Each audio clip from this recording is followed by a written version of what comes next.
Yone is currently one of the most debated 3 costs currently in Set 11 Inkborn Fables. Many people agree that he is very powerful and is capable of taking over lobbies completely. But what is the best variation of Yone? Well, in this TFT Academy video, we're going to dive into the 50 Shades of Yone and figure out which Yone slaps the hardest. So let's start things off by trying to understand what makes Yone good and specifically some of the core concepts you want to play around him. To start things off, the main trait that you should always care about is Reaper and not Umbral. 4 Reaper is what's really powerful about Yone in particular because of the extra damage that you deal with that bleed. Getting the extra % bonus true damage and bleed is really huge and also is a really powerful way to burst your opponent's backline if they're not careful. The second thing that you have to remember is that Yone wants to be rolled at level 7 almost always. Yes, you can roll for Yone 3 at level 6 and 8, but it's so much worse than rolling at level 7 because the odds for tier 3 units are 40% now. Third, tempo drives most of your decisions when it comes to itemization. So therefore, when you try to go for what's best in slot items Yone, the reality is you're not often going to get Bis Yone. The only exceptions are if you have a portal that gives you specific items to help you get started, like a component anvil start or maybe anvil buffet, which, you know, gets to choose every single component that you want for Yone. But if you're just playing like a generic high econ one or maybe like a 3-cost champion start,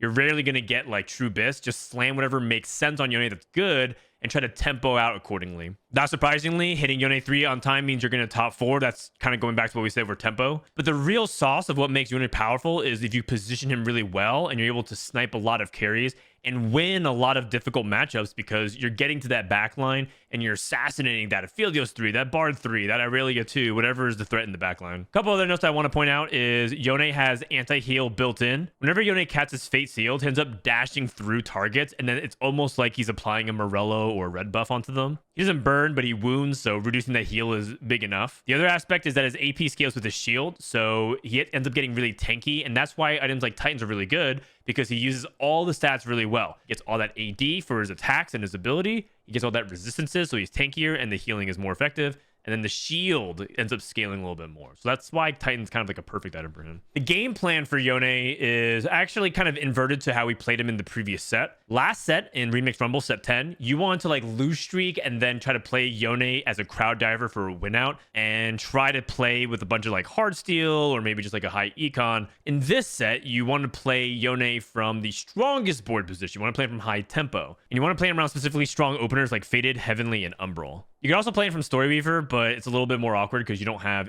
that many good holders. Maybe Garen, but he's kind of like okay. Part of the reason why it's good now is because it's OP, but if it gets nerfed later on, I don't really want to just say play Storyweaver into Yone. But that being said, these are the good item holders. Darius is really good, in particular because he's an Umbral trait and duelist and links to really cheap units like Yasuo, and either of these are interchangeable. Kha'Zix is also good. Just make sure you have backup Kha'Zix. Kiana is also fantastic, but Kiana gets harder to replace. So just one of those units to think about if you want to play around Kiana 2 versus not. Stage 3, prepare transition and get ready to roll on 6. The real difficulty of the composition is knowing when to roll on 6 versus just greeting to 7. And there's a few conditions that I can highlight here that you should think about when you want to roll at 6. Is if you have 3 or more pairs of 1, 2s, and 3 costs. Usually 1s and 2 costs you're going to be hitting, but 3 costs, it's kind of rare for you to 2-star, so don't be too greedy with that. You are low HP. This is if you end up not win streaking and you're just like, okay, well, no matter what I'm doing, I'm just losing a lot. And you need to stabilize because if you just bleed out, it's going to be really difficult for you to win back out. You can win out with Yone. It's just really hard to. And in general, just succeeds from higher HP. And then 3, you have high econ, meaning that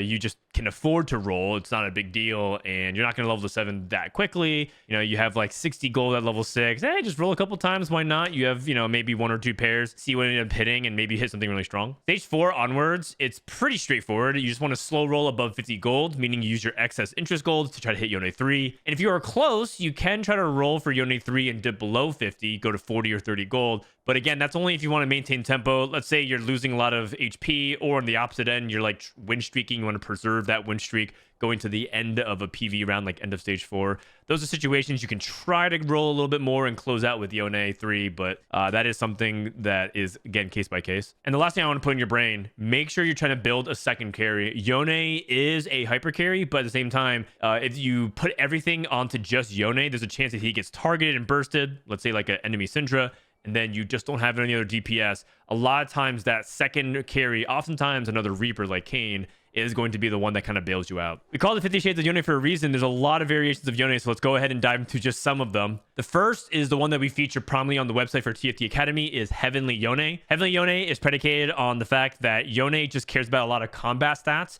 And remember, he uses almost all stats really well. Attack damage, ability power, attack speed, resistances. And when you go vertical on Heavenly, it kind of gives you a little bit of everything. And so this is a really powerful way to play Yone. And the really nice thing about it is that you're actually building 3 carries. You're building Yone, Kayn, and Wukong. If you can get Kayn 2, Wukong 2, all with items, and you have like 6, maybe 7 Heavenly, if you hit the Heavenly emblem, you're going to go crazy. The one thing I will say is that if you do have the Heavenly emblem, the Heavenly emblem itself doesn't actually give a direct buff to the unit. So you want to put it on another unit that isn't going to try to hold direct items. So like Kindred, for example, is fine because Kindred at best just holds like some random AP items or mana items. You don't want to take a slap on Kayn, for example, because you'd rather just have like a straight up item. And this version has been endorsed by top Chinese players, namely Huan Mei plays it a lot. And it's generally the version of Yone that China likes the best. A couple of other notes. Banshees is really, really good for Yone in particular in all variations. Soraka is a really good holder of Morello if you need anti-heal. Yone does anti-heal, but in case you want additional ones, just to make sure you have it coverage over the rest of the fight, because as you start playing later into the game, Yone sometimes doesn't apply anti-heal consistently. And in terms of Kayn and Wukong items, we're going to cover that in a little bit. We'll go over the generic augments, but for this variation, you kind of want like Reaper and Heavenly Emblem. The second variation of Yone that we'll talk about is one that's endorsed by Dishsoap, and we're going to watch a VOD of his later on. It's Behemoth Yone, and is playing around strong frontline. In comparison to other versions of Yone, Yone doesn't really have a good tank to kind of anchor himself around, because every other unit is like fragile. You're playing like Nico 2, or if you're playing an Umbral version, you're playing around like a Silas 2, who's not inherently a tank, he's more of a carry. So it's a little bit awkward. Yone doesn't actually have a tank. If you play Behemoths and play around Ornn and Shen, now you actually have kind of anchors to be really tanky and then give time for Yone to scale. Dishsoap really likes this variation, and I think you could probably get away with a Behemoth emblem on top of the usual stuff we talked about, but we'll see. The positioning here is mainly because of Umbral. Just keep in mind that it might change depending on your hexes. And then one thing to also note is that Ornn is a really nice unit to play around in these kinds of comps when you need extra items for additional carries. You can play Ornn next to Kayn, have 2-item Kayn, and then Ornn will give Kayn an item, and it'll be guaranteed to be an effective item that he can use. Ornn's actually one of my favorite 4 costs of this set in general, because he gives you like that extra item, which is really huge. The third shade of Yone is Altruist Yone, and it's similar to the variation that we showed with Bard on our tier list. Bard originally started off with like a mythic version where you played like vertical mythic and made Bard really strong. And then we realized that you could play Altruist, which are cheaper and also scale higher, because you can also play things like Rakan late game and have a lot of power. This is similar in concept. Instead of just trying to going for Umbrals or Heavenly or whatever, you just actually play Altruist and try to capitalize on just Altruist being overtuned as a team-wide buff. And then you have some pretty high-end potential playing around Wukong and Rakan and capping out insanely high. If you do end up hitting Wukong and Rakan, you replace Morgana as one of the units here. This is endorsed by Jazz Latte, rank 1 from Taiwan, also kind of a friend of some North American streamers, and in general is considered to be one of the strongest players from Asia Pacific. He also suggests playing a Quicksilver instead of this second Titans on Yone, because he doesn't want to get CC'd, and that's kind of a case-by-case scenario. But again, you're just trying to slam 3 items, and a lot of times we're talking about like you hit Gargantuan Resolve, you're gonna go ahead and slam 2 times on Yone and kind of play for a win out from that spot. Fourth shade of Yone is the traditional variation that people started playing at the very beginning, which is Umbral Yone. I'm pretty sure you don't play this unless you are a high roller, because even if you hit Yone 3 and a Loon 3, chances are you don't actually like do that well until you hit something like Set 2 and like Annie, and then you start like overwhelmingly dominating fights. Umbral Yone kind of has this thing where like they win early, they get completely dumpstered for like mid and mid late game, and then late game they like shut everything down and win really hard. And so it's like, because of that unevenness, I don't really like it very much. But if you can get to the very top end, it's very powerful. You can do things like Wrath of the Moon, for example, or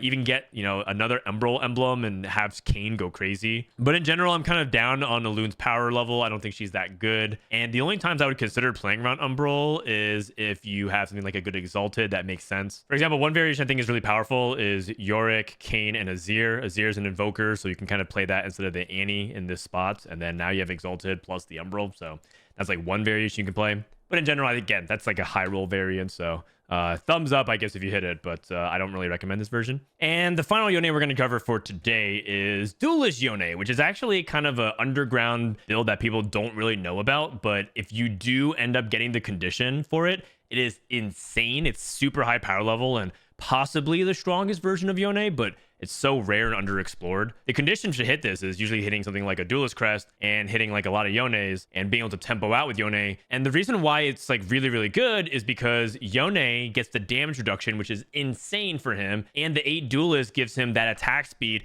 kind of like getting like a Rage Blade onto him. So it's a really powerful combination of stats onto him. And it works really clean because you're rolling for all these 3 costs like Yone, Volibear, and Tristana. So if you're able to incorporate Duelist Yone into your gameplay, sometimes you're going to have like an overwhelming steamroll first. You saw some of the previous example augments, but I wanted to give you extra ones. At Silver, here's pumping up with scaling attack speed is just generically really good, and all variations of it can also be good for Yone. Remember that you really want extra items and to complete items on Yone ASAP, so take things like buried treasures, and that also applies to things like Freaky Friday, for example. Helps on the way. There's a lot of great support items. You're looking at Banshees, Zeeks, Lockets, even other things like Shroud and Zephyr can be really useful. Harm Assist is always good for melee carries because melee really wants to heal due to the fact that they're in the fray. You're just taking a lot of damage just by being melee as opposed to being range and safe. Best gold augment is Gargantuan Resolve. Every time you have this, it's a Yone force in my opinion. It's just one of those things where you get one of the 3 items immediately and you're able to tempo with Yone with all the different units we talked about. Heavy Hitters is really good for just like bonus stats for hitting 3 stars. The more you star up your units, the more HP you get, therefore the more stats you get. And so it's like really, really good for a bunch of those reroll comps. Reaper Emblem, it allows you to sub out your Kindred and get like an extra unit. Sometimes you're going to struggle to get 4 Reaper plus like the trait that you really want, whether it's like the 4th Behemoth, the extra Heavenly, more Umbrals, extra Duelists, so on and so forth. Just go ahead and grab this, so it gives you team flexibility. It's almost like having a Tactician's Crown. And then Heroic Grab Bag. Heroic Grab Bag just helps you hit Yone faster. This is more of a desperation option. I don't personally like taking it very often, but I know a lot of people do. And hey, I mean, you hit Yone 3 fast, that helps you get top 4. Now, in comparison, 2 for 1 is basically like Heroic Grab Bag almost every turn. It's really bananas and one of the strongest augments ever made for reroll, so definitely take it for any 1, 2, or 3 cost reroll. Freaky Friday we talked about is just really good. Infinity Force is kind of like a Titans, but doesn't really need stacking, and it gives you some extra stats, which is really good. Compass is just OP because it gives you support items and it gives you a lot of flexibility.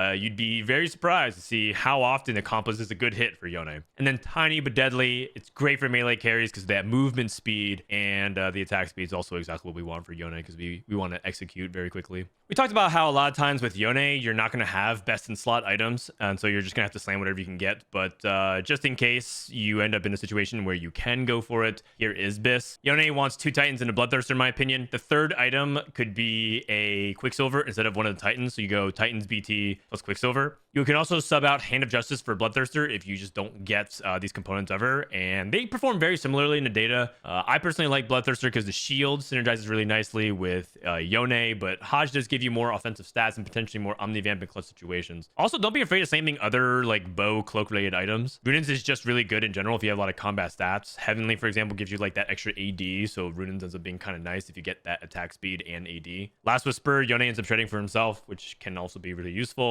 Edge of Night, another replacement option defensively for Quicksilver. Rage Blade is a tempo option. It falls off late game, but can be really good in the early mid game. And remember, you're trying to just tempo. I just will say that Rage Blade, when it stops working, stops entirely working.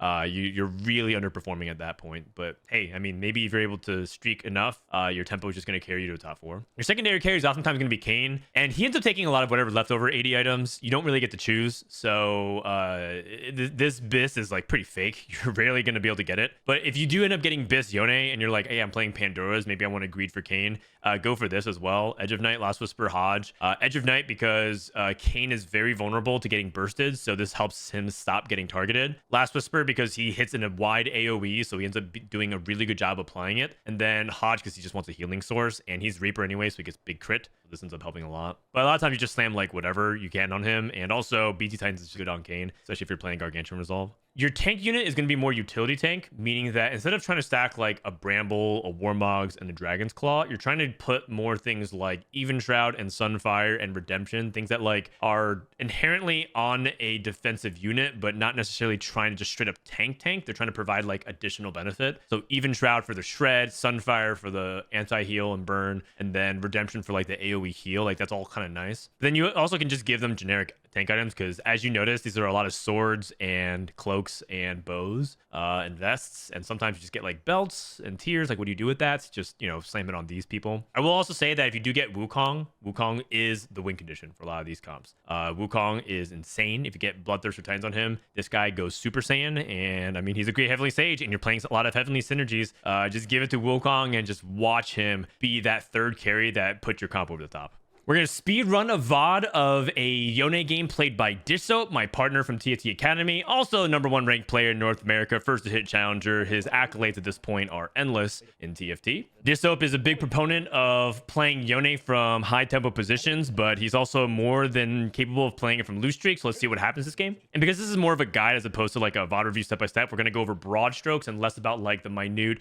Here's like the optimization of what he could be doing at every single turn. Early game, we're going to be holding on to the Umbral and the Fated. This is a really good core to play around. If you do end up getting the Fated, you probably want to play around Yasuo plus whatever damage type that makes sense. So in this case, it's Ari. Augment options, Radiant Relics, Freaky Friday, and Duelist Crown. Interestingly enough, he could actually play Duelist Crown into Yone, but I think that it's a really early commits for that, and I don't know if necessarily someone's contesting it. Radiant Relics is always safe and generic to take, but I think Freaky Friday is a lot better for Yone if he wants to take that. He rolls into Living Forge and Caretaker's Chosen. I think neither of these are better than Freaky Friday, because Freaky Friday gives you that immediate tempo right now and gives you those 2 items, which helps you get to 3-item Yone really quickly. A lot of times you're not actually going to be stacking Yone with 2 Infinity Forces. It's just that you have now a secondary item that's really good for that carry, like Kane, for example, or whoever else you end up secondary carrying. So we're going to play Kindred here with the Infinity Force. Looks like we're not leveling because we're holding a bunch of 1-cost pairs. In general, this is not looking like a really strong early game start, and so we're going to be focused on making gold and holding things like Kindred pair. And we would like to hold Malphite for the Heavenly, but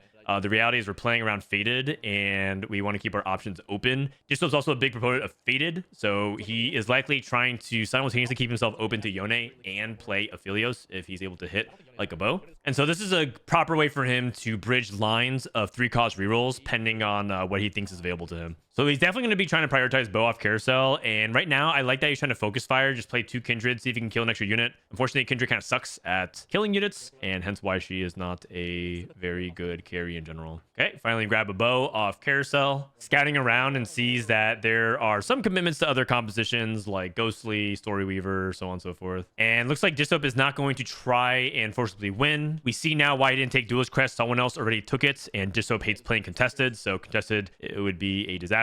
He ends up griefing his own positioning, so that way he loses versus the Fortune. So he griefed his Fortune player's lose streak. That person did have Zoe too, though, and Kabuko too, so they were likely going to win if he played probably the Kindred. The encounter gives us a random 1-cost 3-star, so we're playing around Malphite, but we're going to try to lose for that 5 streak so we can get that economy. Yes, he could try to potentially win, like, you know, push a level or whatever and play a stronger board, but ultimately he wants to try to get that econ going. And so we're going to have to see Yone played from an uncomfortable spot, which is play from loose streak. I'm glad that we're actually looking at this, because I'm kind of saying you want to play strongest board, but you're not often going to be able to get it. So loose streak Yone is going to be a lot harder to pull off. I want to see how Dishsoap does it. One thing, by the way, to note is that Dishsoap could have slammed Rageblade if he wanted to commit to Aphelios, but he decided to keep his items open. And now look what happened. He actually has Titans and Bloodthirster, so we can actually go for that instead. You can put things on Volibear, for example, and try to tempo that way. Okay, doesn't want to slam, probably because he thinks there's a chance that he might win, and ends up being close. And oh my god, perfect loss by the perfect player. That is actually vintage Dishsoap, really cleanly done, because he did not want to snap his loose streak there. All right, take a look at his augments. We have Impenetrable Bulwark, Baboom, and new recruits. Baboom is the strongest combat augment that I think we have available to us. We could take new recruit if we want to hit that duplicator, but it's generally not that strong right now. Don't like Impenetrable Bulwark. Rolls Tiny Titans and Cybernetic Uplink. Already has mentally committed to Baboom. It's just very, very good for you know, these reroll compositions that really want to have that damage amplification. The only times you're not taking Baboom for reroll comps is if your units take a while to cast or they are mana locked. So for example, for Bard, it can be kind of awkward because Bard gets mana locked, can't immediately cast and deal that damage. Okay, well, we lost again. This fight was not nearly as good, and now we're at 58 HP. Now we're starting to get to a little bit of a dangerous spot. That previous loss was really good. That was pretty much the best we could ask for. This loss was almost as bad as it could get, and so in some ways, he probably should have slammed that Titans BT. And that's kind of the nuance of what loose streak is. You have to learn like when you have to slam versus not. So right now, the game plan looks like he is going to all in at level 7 and try to stabilize then. And he still, by the way, is not slamming his items because potentially keeping himself open to the possibility of playing around Aphelios. Picks up a Ornn with a tier, so now has the Behemoth that he can anchor his front line with. And one thing that I like about this variation that Dishsoap is playing is that you don't actually have to like save a bunch of cheap units that you have to come back and get later on, right? In this case, for example, he would have to like go back and look for all of the low-cost heavenly units instead of just like Kha'Zix and Malphite. He had to roll for like, you know, Kiana 2 and Nico 2 and everything like that. Dishsoap actually didn't level early to 7. He actually stayed at 6 and now is pre-leveling 7. So he is all-inning with like 20 HP, and that is very, very aggressive. But all right, let's see how he pulls this off. Looks like he's trying to go into full HP preservation at this point. Yeah, if he loses one more, he gets more money. But at this point, HP is the resource that he needs the most. Okay, a good loss. That's acceptable. 27 is doable, I think. And now is going to roll down to 50. Did not hit, but finally did. Gets a Yone 2. Now Dishsoap has to basically toe the line of how much he's going to roll to stabilize versus when he wants to dip really low to hit Yone 3. So we're rolling a ton of gold here. Wow, we rolled all the way down to what feels like 10 gold, but it looks like he has a little bit more to sell. And he rolled until he hit 4 Reaper, and now he has an Even Shroud onto his Ornn. And this should be stable because he hit Yone 2. He has a 3-item Cane. Look at that, what that Cane got. Got a Bloodthirster. That's thanks to the Ornn. And he has Ornn paired. If he can hit Ornn 2, he can hard stabilize. Coming up on that 3rd Augment. This is a reasonable setup for Dishsoap. Golden Egg is way too hard to pull off at this point. Definitely not available unless you really want to meme and entertain fans. Blinding Speed is pretty weak. The only thing that's really nice is that we get a little bit of anti-heal, which we don't really need because Yone has it already. So the only option here right now is Final Ascension. Rolls twice. If he had Overwhelming Force earlier, like maybe you can consider taking it, but he already has item augments, so it might be Final Ascension here. Oh, he rolls it and gets Harm Assist 3. That's way better. Okay, so he wasn't happy with any of those options. Chooses to roll and go for it anyways, and ends up hitting a really good augment for it, Yone. Scouts around, and someone has Duelist Yone, by the way, so he is contested. That is going to be very tricky. So not only are we playing Loose Streak, which is suboptimal for what we want, we're also contested Yone. Is Dishsoap just going to go 8th this game, and then I have to find another VOD? Definitely don't want to show the #1 player from North America going 8th as a visual aid for the guide. Okay, we beat the Duelist Yone, and so that player is very low in HP. Maybe that person dies, and then we end up going Yone 3. He ends up rolling here, probably seeing if he can hit something like a Kindred 2, maybe hit the Ornn 2 as well. He's no longer first pick, so he can't just like pick Ornn 2 off Carousel, so his big power spike might come through rolling. I like that. And Dishsoap, by the way, is positioning Yone in the 2nd row, which is really important to note because he's not ready yet to take aggression at the front row. A lot of times people put Yone in the 1st row when he's not ready to take damage versus when Yone is really tanky because he's 3-star. He has a lot of combat augments. He has that Titans, the double Titans, for example, and he's ready to take aggression. That's when you can put him in the front row. Okay, hits a Kindred 2, plays for Morello. Kindred holds the Morello just because there's no one really better to hold it. Levels to 8. This is because he is contested on Yone and knows that if he wants to go for Yone 3, he's going to wait for the other player to die. And this level is a big deal because it gives him not only the 4 Behemoth, but also Heavenly stats. And that resistances that you're able to get across your team ends up helping Yone tank a little bit more. And this fight very much could have been a positioning diff. I think Wajan's board was looking pretty strong.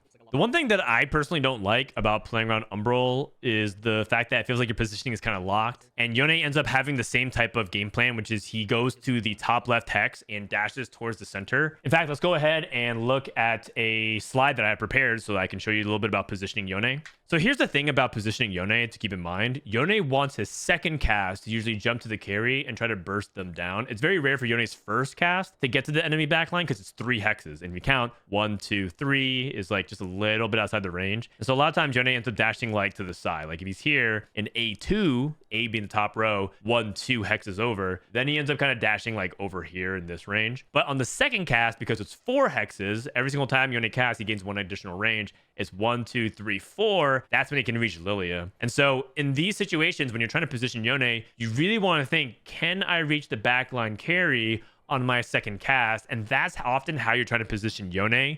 And this is a lot more applicable if you're not playing Umbral. If you're playing the Heavenly Yone or the Duelist Yone, you have a lot more freedom. But sometimes you end up going off the script and you're playing Umbral. You don't even greed the Umbral anyways. That's the reason why I don't like A1 sometimes, because A1 is inconsistent whether or not you reach Lilia.